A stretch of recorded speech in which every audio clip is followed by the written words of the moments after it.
Don't forget to like, follow, subscribe, and turn on notifications so that you will receive alerts when there are new episodes. Go get it. This is what I tell them. I've been grinding for so long, I wake up and chase my goals. I go out and I go get it. How to code, that's all I know. I don't succeed, then I don't breathe. Success, what does it mean? If I conquer all my goals, then I'm living out my dream. Dig deep, go out and get it. Success Chronicles. Compete until it's finished. Success Chronicles. Go take care of your business. Success Chronicles. It's deeper than just winning. Success Chronicles. Here we go. Hey guys, we are here with Coach Suzette Arriola. Man, awesome lady, doing great things to make a huge impact. And Coach, thank you so much for taking the time to interview and hang out with me with the Success Chronicles. Just want to highlight her today. So if you don't mind, just kind of tell us, talk to us about your journey, kind of where you've been in coaching and what it is you do now. Well, I'm now I have the privilege of being the athletic director at East Central here in San Antonio, but it was a different kind of journey for me. Yeah. I never thought or wanted to even coach or teach. Back in the 80s, corporate fitness was kind of the in thing. Mm-hmm. And so when I played volleyball at Stephen F. Austin, stayed there, got my master's, and had a job at USAA back in 1989. But I wasn't supposed to start until January. So graduated, came back home in August, was going to take a couple months off because I've been, going to school, playing ball, got my master's. I was a graduate assistant there. And so I was just going to sub a little bit here and there, and then I got a call from a school at St. Mary's Hall, a private school. So I thought, well, okay, let me see what they want. You could go coach volleyball and not have to teach. I'm like, oh, that's still my world, right? I get to coach and do what I love with volleyball and not have to worry about teaching. Yeah. Got a job still in January with USAA. So I went over, interviewed, got the volleyball job, and then he said, how would you like to teach PE? And I'm like, no, I'm good. I have a job coming up. I'll just do the volleyball. And he says, could you help me out for the first 6 weeks? We'll just kind of make you a permanent sub and see how that goes, and then volleyball, and then you go to your job in January. I'm like, okay, I can do that. So we tried that, and I fell in love, and that was the August of 1989, and here I am now, what are we, 2022, and I'm still in the world of education and influence and impacting kids. Oh my gosh. Yeah, just wasn't in my plans, but my high school coaches and middle school coaches really had an impact on me. I was that kid in the neighborhood that was the stud athlete and thought I can do no wrong, and got myself in a little bit of trouble. Thought nothing like that would ever happen to me, and it did, and I got kicked out of athletics, and I thought, it's okay, I'll just, I got lots of friends, right? But I missed athletics my 8th grade year so much. It really impacted me, and my coaches said, you can make a choice now.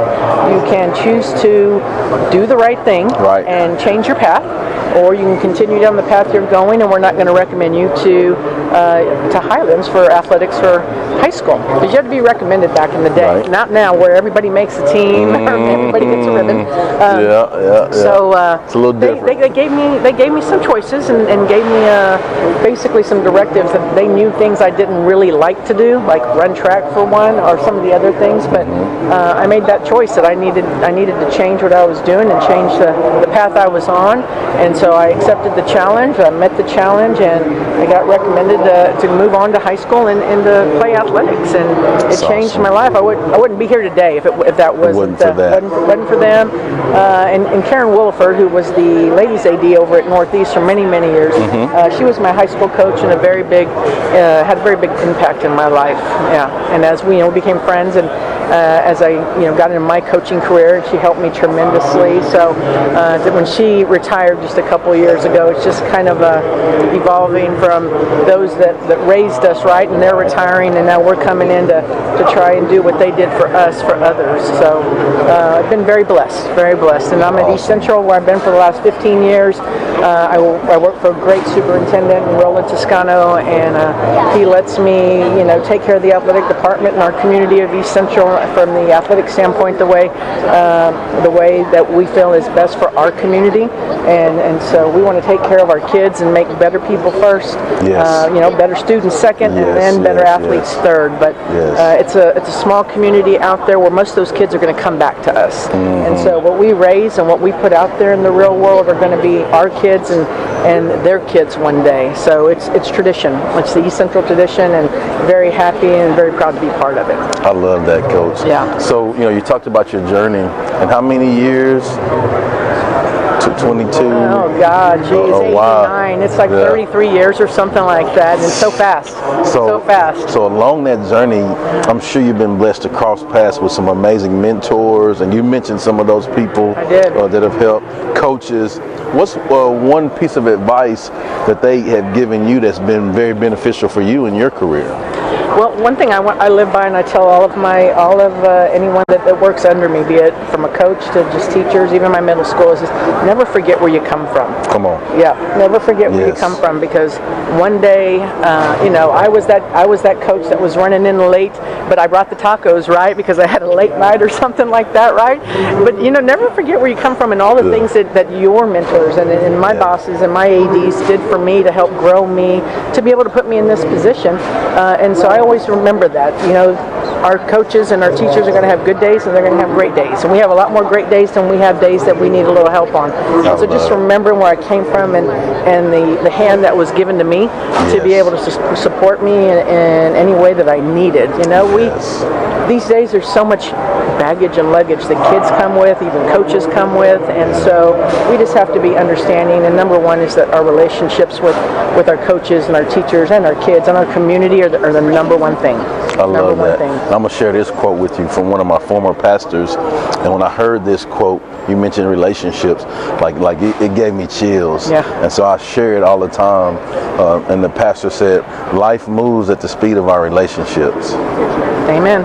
True that. Right. And you so that's so true. Yeah. So good. Well, man, so if there's a coach or someone that wants to be in your shoes to do the things that you've been blessed to do, what's some advice that you would give them to help them achieve some of the things that you've been blessed to achieve? So number one, like I said, always remember where you come from. Yes. Number two, try to do the right thing all the time. There's always that little person right here. You got the angel and the devil, right? Yeah. Sometimes we have to make decisions that aren't always maybe the right decisions, but it's good if it helps a situation or helps a kid or a family. Sometimes we do have to look the other way. So just understanding that doing the right thing as much as you can in this business, because if I told you I did the right thing all the time, I'd be lying to you, and anybody that tells you that is.